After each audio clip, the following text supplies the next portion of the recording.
Assalamualaikum warahmatullahi wabarakatuh. Bismillahirrahmanirrahim. Alhamdulillahi rabbil alamin. Wa bihi nasta'inu ala umuri dunya waddin. Wa sallallahu wa sallama ala sayyidina wa maulana Muhammad sallallahu alaihi wasallam, khatimin nabiyyin wa alihi wa sahbihi ajma'in. Wala hawla wala quwwata illa billahil aliyyil azim. Rabbi shrah li sadri wa yassir li amri wahlul 'uqdatam min lisani yafqahu qawli. Allahumma aftah lana hikmataka wanshur 'alaina min khazaini rahmatika ya arhamar rahimin. Amma ba'du, faya ibadallah wa ya ummata rasulillah sallallahu alaihi wasallam, usi nafsi wa iyyakum bitaqwallah faqad fazal muttaqun wa la tamutunna illa wa antum muslimun. Hadirin jamaah salat subuh Masjid Raya Al-Jabar, Provinsi Jawa Barat, rahimakumullah. Semoga kita semua senantiasa mendapatkan limpahan rahmat dari Allah Subhanahu wa taala, juga diberikan keistiqomahan di dalam melaksanakan sholat fardu berjamaah, khususnya sholat subuh. Dalam Al-Quran disebutkan, Inna Qur'anal fajri kana mashhuda. Sesungguhnya sholat subuh itu disaksikan. Sebagian ulama ahli tafsir mengatakan bahwa yang dimaksud dengan disaksikan tersebut adalah disaksikan oleh malaikat yang bertugas di waktu malam dan juga malaikat yang bertugas di waktu siang. Kemudian ada salah satu hadis sabda Nabi Muhammad sallallahu alaihi wasallam, raq'atal fajri wa fi riwayatin raq'atani qablal fajri khairun minad dunya wa ma fiha. 2 rakaat yang kita laksanakan, 2 rakaat yang kita tegakkan sebelum sholat subuh, sebagaimana yang tadi dilaksanakan sebelum melaksanakan subuh berjamaah, itu lebih baik daripada dunia dan seisinya. Dunia dan seisinya termasuk harta benda yang sering dibangga-banggakan oleh manusia. Jika dibandingkan dengan 2 rakaat sebelum sholat fardu subuh, maka lebih baik 2 rakaat sebelum fardu subuh. Hadirin jamaah subuh Masjid Raya Al-Jabar rahimakumullah, menjelang pergantian tahun, insya Allah sebentar lagi kita akan memasuki tahun baru berdasarkan perhitungan Masehi, tahun 2024, dan juga kita akan memasuki suatu pesta demokrasi. Insya Allah pada bulan Februari kita akan melaksanakan pemilihan umum. Semoga kita diberikan pemimpin yang amanah, pemimpin yang adil oleh Allah Subhanahu wa taala. Saya mengajak kepada hadirin sekalian, pertama, sebagaimana firman Allah dalam Al-Quran surat Al-Hujurat ayat 10, Allah berfirman, a'udzubillahi samiil alim minasyaitonir rajim, innamal mu'minuna ikhwatun fa aslihu baina akhwaykum wattaqullaha la'allakum turhamun. Yang artinya, sesungguhnya kita sesama orang yang beriman sesama pemeluk agama Islam adalah bersaudara. Maka konsekuensinya adalah kita harus menjadi juru damai. Kita harus mendamaikan pihak-pihak yang berseteru di antara kita. Dalam konteks menjelang pemilihan umum, saya mengajak mari kita laksanakan pemilihan ini dengan damai. Kita boleh berbeda pilihan, jangan sampai kita berpecah belah, jangan sampai kita bertikai, bertengkar, terutama sesama umat yang beriman, sesama pemeluk agama Islam.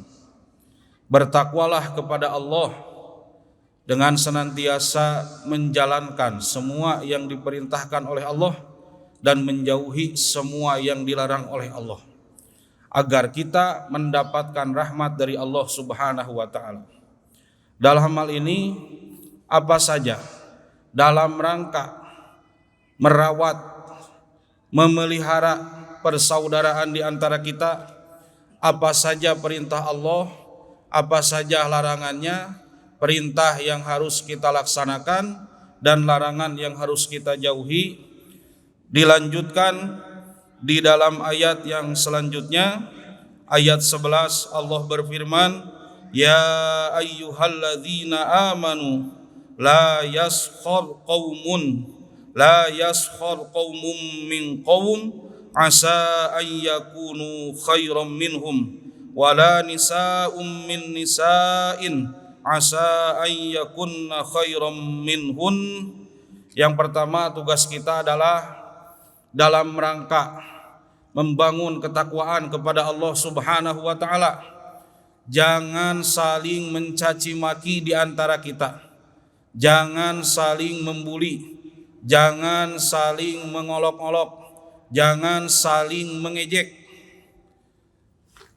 Terlebih kepada saudara kita yang seagama dengan kita, termasuk kepada saudara kita yang beda agama tapi satu negara dengan kita.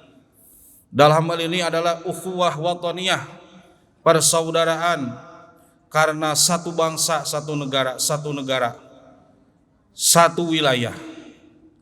Kita berada di negara yang sama, kita merupakan bangsa yang sama, bangsa Indonesia, negara Indonesia.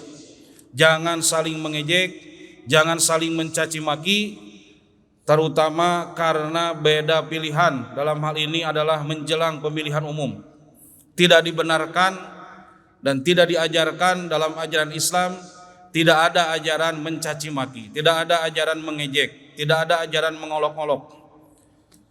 Termasuk kita tidak boleh, kita tidak diperbolehkan mencaci maki pemimpin kita, mencaci maki penguasa, mencaci maki pemerintah.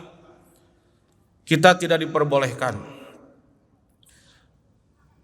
Di dalam Al-Quran juga dijelaskan ketika Allah menyuruh Nabi Musa alaihi salam dan Nabi Harun alaihi salam untuk berdakwah, mengajak Fir'aun kepada Allah Subhanahu wa ta'ala.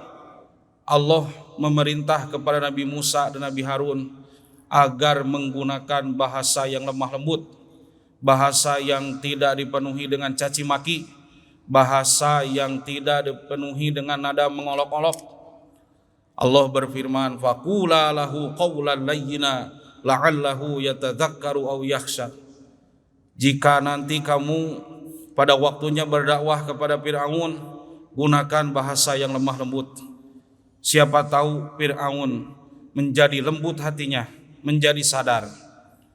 Padahal Fir'aun sudah jelas kezalimannya, sebagaimana yang diceritakan dalam Al-Quran. Fir'aun sampai berani mengaku bahwa dia adalah Tuhan. Faqala ana rabbukumul a'la. Nabi Musa, Nabi Harun adalah nabi yang cerdas luar biasa, nabi yang oleh Allah diberikan mukjizat, kemudian diutus untuk berdakwah kepada seseorang yang paling zalim di muka bumi ini.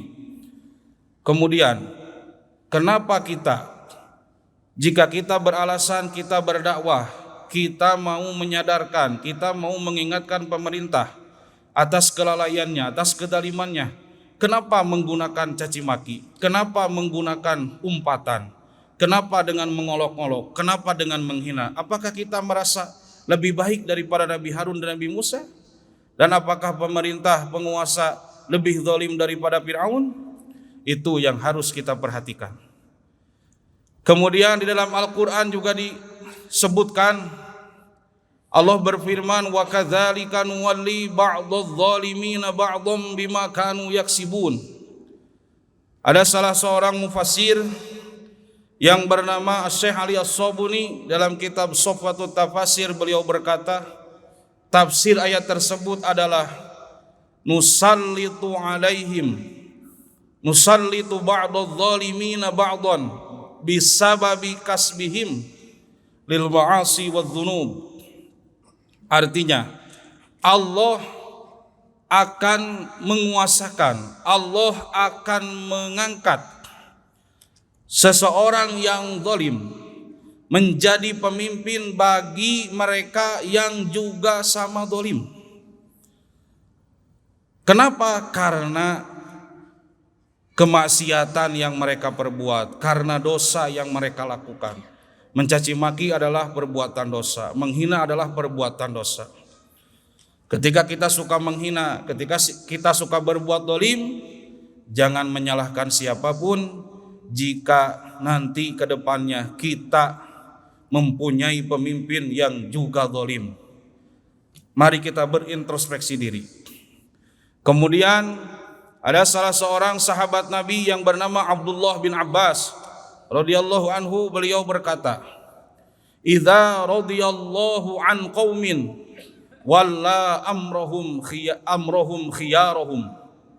Apabila Allah meridhoi suatu kaum, suatu bangsa, suatu masyarakat, maka Allah akan mengangkat pemimpin yang baik bagi mereka. Sebaliknya, wa idza sakhitallahu alaihim walla amrahum syirarahum. Apabila Allah murka terhadap suatu bangsa, murka terhadap suatu masyarakat, murka terhadap suatu warga negara, maka Allah akan mengangkat pemimpin yang jahat bagi mereka. Artinya, berdasarkan ayat tersebut juga tafsiran yang disebutkan, bagaimana pemimpin kita ke depan adalah tergantung bagaimana kualitas diri kita sendiri. Hadirin jamaah salat subuh Masjid Raya Al-Jabar, Provinsi Jawa Barat rahimakumullah. Kemudian ada seorang ulama ahli tafsir yang bernama Imam Qurtubi. Beliau berkata mengenai ayat tersebut, wa hadza tahdidun lidh-dhalimi. Ayat tersebut adalah peringatan, warning bagi orang yang zalim. Illam yamtani' min zulmihi, apabila dia tidak berhenti dari perbuatan zalimnya, sallallahu alaihi zaliman akhara. Jika kita tidak berhenti dari perbuatan zalim yang kita lakukan, kita senantiasa berbuat zalim, maka hukumannya adalah kita akan diberi pemimpin yang zalim. Semoga kita dijauhkan dari pemimpin yang zalim dengan cara memperbaiki diri kita sendiri. Kemudian ada seorang ulama yang bernama Malik bin Dinar. Malik bin Dinar berkata, qara'tu fi ba'di kutubil hikmah. Aku membaca di dalam sebagian buku yang isinya penuh dengan kebijaksanaan, yang mengajarkan kita untuk berbuat bijaksana. Di dalam buku tersebut dikatakan bahwa ada firman Allah Subhanahu wa taala. Allah berfirman, "Inni anallahu," bahwa sungguhnya aku adalah Allah, Tuhan kalian, kata Allah. "Malikul muluk," Allah berfirman, aku adalah raja semua raja, aku adalah penguasa semua penguasa. "Qulubul muluki biyadi," hati penguasa, hati pemerintah, semuanya ada di dalam genggaman kekuasaanku. "Faman ata'ani ja'altuhum alaihi rahmatan." Jika kita bisa taat kepada Allah, melaksanakan perintah Allah, menjauhi yang dilarang oleh Allah, maka pemimpin kita akan dijadikan rahmat oleh Allah untuk kita.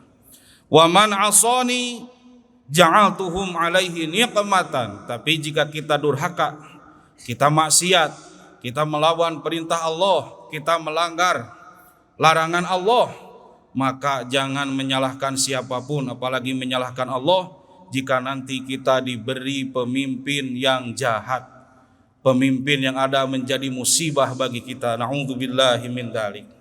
Itu yang pertama.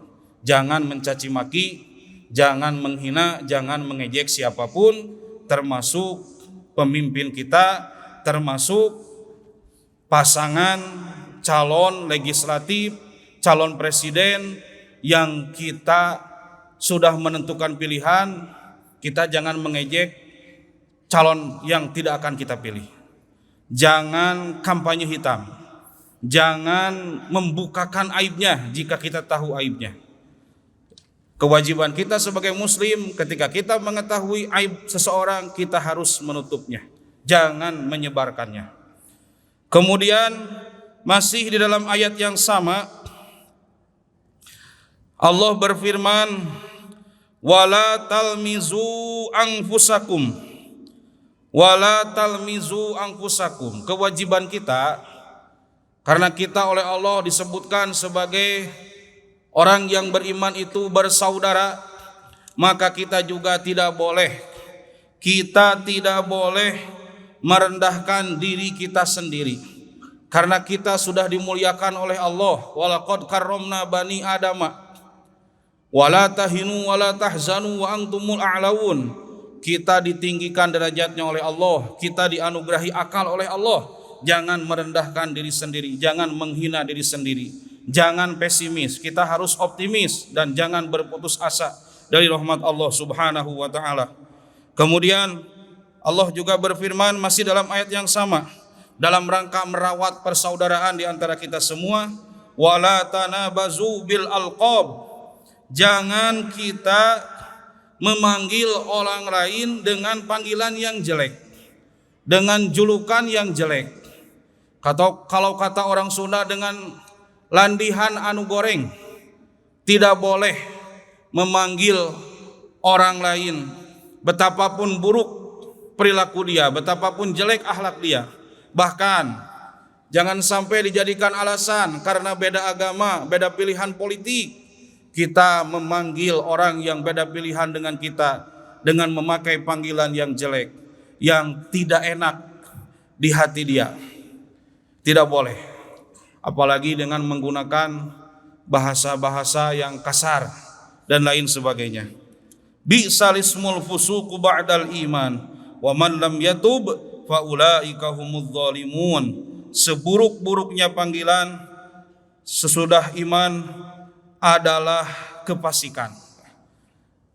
Apalagi terhadap orang yang beriman, tidak boleh karena beda pilihan, termasuk beda pendapat dalam menjalankan agama, beda madhab dalam fikih. Tidak boleh kita seenaknya mengatakan orang lain yang beda dengan kita itu ahli durhaka, sesat, calon ahli neraka. Tidak boleh. Apalagi kita menuduh orang yang berbeda dengan kita padahal dia satu agama, karena beda madhab, beda pendapat, apalagi beda politik, kita menuduh dia orang yang kafir.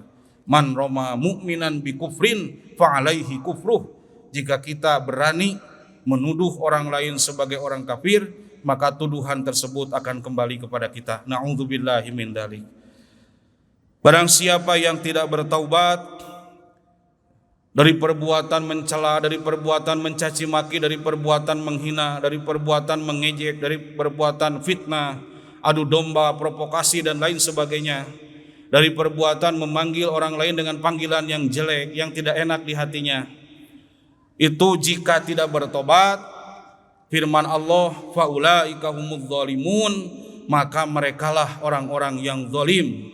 Dan sebagaimana yang saya sebutkan, jika kita berbuat zalim, salah satu hukuman dari Allah yang akan diberikan adalah kita akan diberikan pemimpin yang zalim oleh Allah Subhanahu wa taala. Na'udzubillah, tsumma na'udzubillah. Semoga yang saya sampaikan bermanfaat bagi hadirin sekalian, dan semoga pemilu yang akan dilaksanakan berjalan dengan damai dan kita semua senantiasa ada dalam lindungan Allah Subhanahu wa taala. Negara kita senantiasa dijaga oleh Allah Subhanahu wa taala. Pemimpin kita diberikan pertolongan oleh Allah, diberikan kekuatan oleh Allah untuk memimpin kita dengan seadil-adilnya. Amin ya rabbal alamin. Demikian yang bisa saya sampaikan. Mohon maaf atas segala kekurangan. Wallahul muwaffiq ila aqwamit thoriq. Wassalamualaikum warahmatullahi wabarakatuh.